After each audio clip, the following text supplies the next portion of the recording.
Hi, my name is Nikki. I am a daughter of a Vietnam vet. My father served in the Vietnam War. I'm not sure how long he was actually in Vietnam, but I know at one point he was stationed in Thailand. He was originally drafted into the U.S. Army, but my grandfather, who was a Navy pilot at the time, was able to use some of his connections and he was transferred into the Air Force.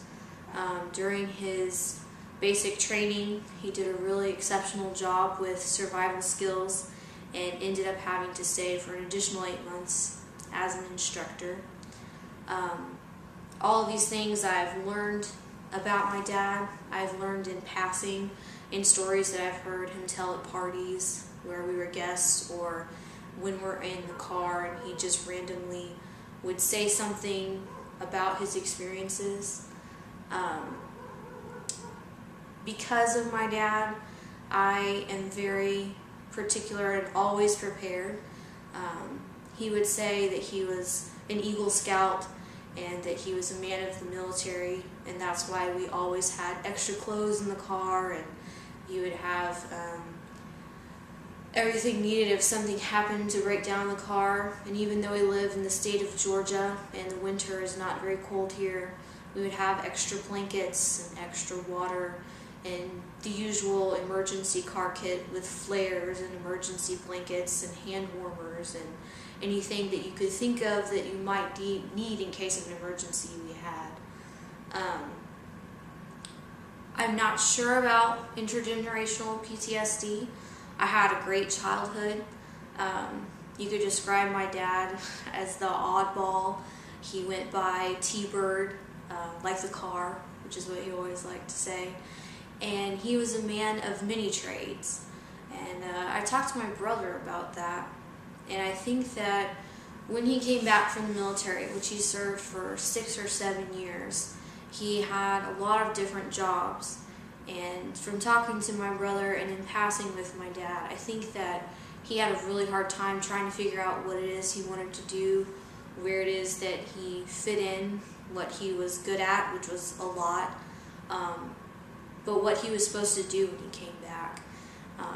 He's mentioned to my brother, because they've had more conversations, that when he came back, he wasn't accepted. It was hard for him to embrace his parents. It was hard for him to embrace his then girlfriend. It was hard for him to come back into the world and figure out what to do.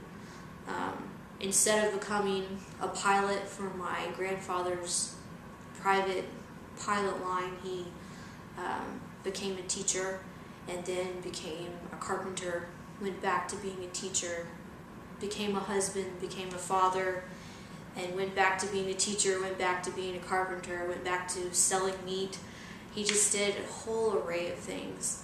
But the one consistent thing he did once he became a father and a husband is he always talked to my sister, brother, and I about how to prepare for different situations.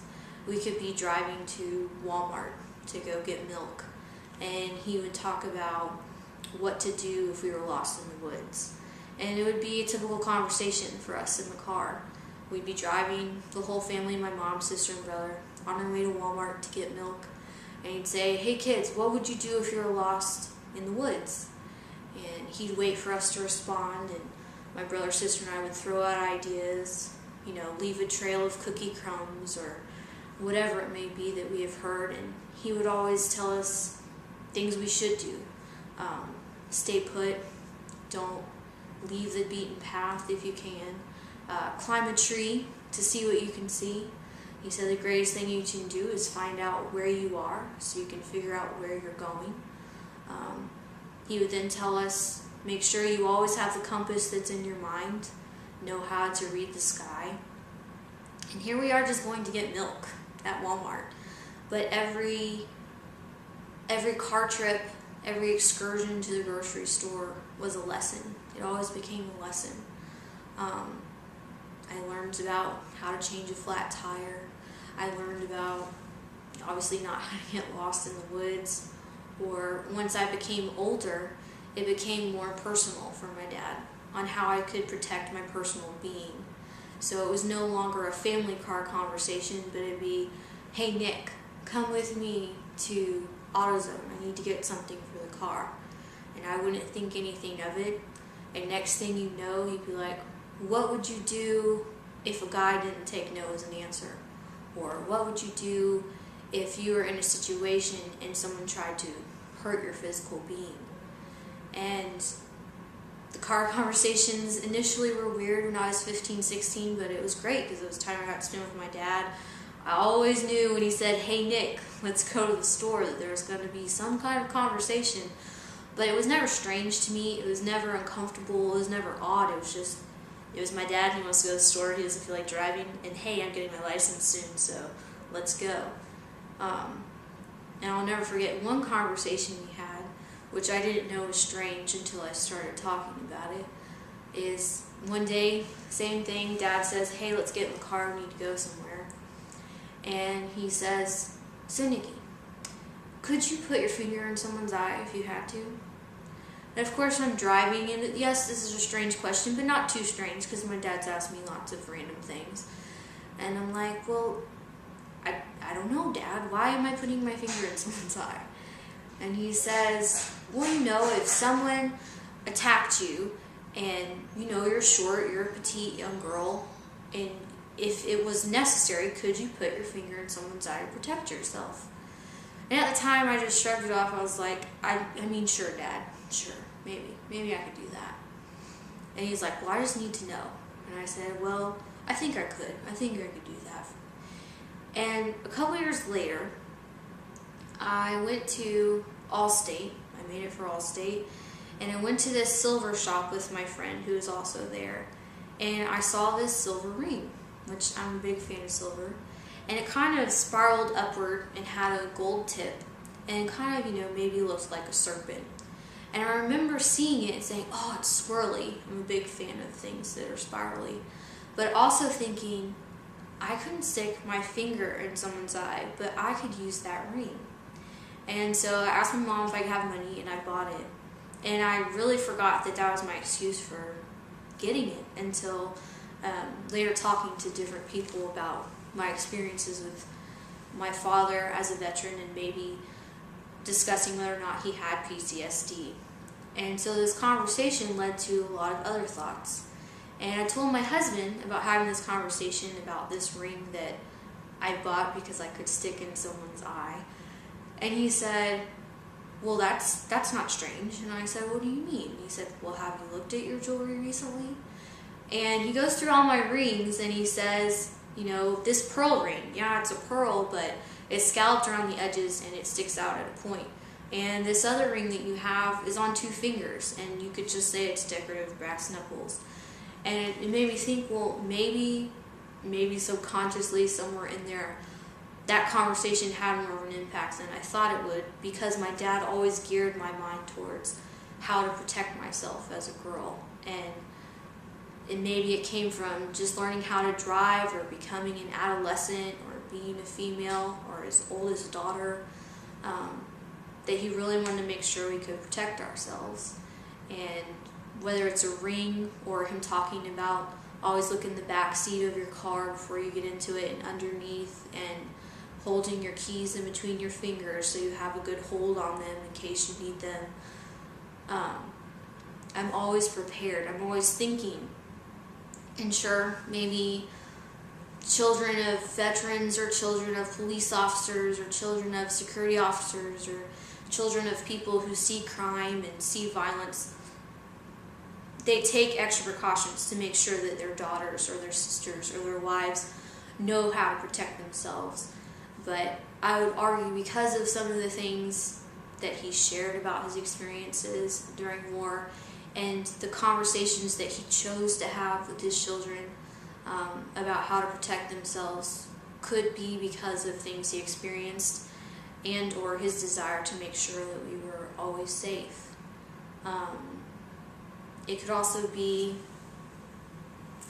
based on his experience as a farmer, and from where he's from in rural Indiana. I happened to get my first gun when I was 10, and it was just a BB gun. but he told me that it was really important that even though we did not keep guns in the house, that I knew of at the time, but even though he said we did not keep guns in the house, it was important as an individual to know how to operate one. And everything always came back to understanding how to protect yourself, not knowing how to use a gun to hunt or to harm another physical being, because the number one rule is you never point it at someone else. But to understand that if that gun is in your space, or if you ever for any reason need to use one to protect yourself, because that was always what was added, that you had experience with it and you knew how to use it.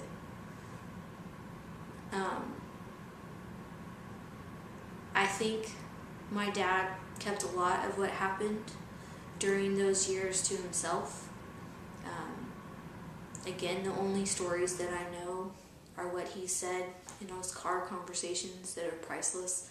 I've learned a lot about how to keep myself safe, and maybe others think it's strange, but I know that my dad did the best job that he could to make sure that his children would be well protected in any type of situation. And I would argue that that's probably why I went into the Civil Air Patrol, which focuses on emergency services and airspace and aircraft education.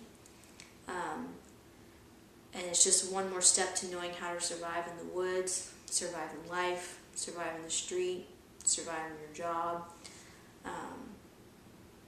So maybe my dad may not have had an impact on us negatively, but he would tell you in a heartbeat that he's not the same man that he was before he left, that he had a lot of growing up to do, and that he is forever indebted to his father for being able to transfer him into the Air Force so that he didn't see the front lines in the Army, and he was able to avoid some of the experiences that his friends had.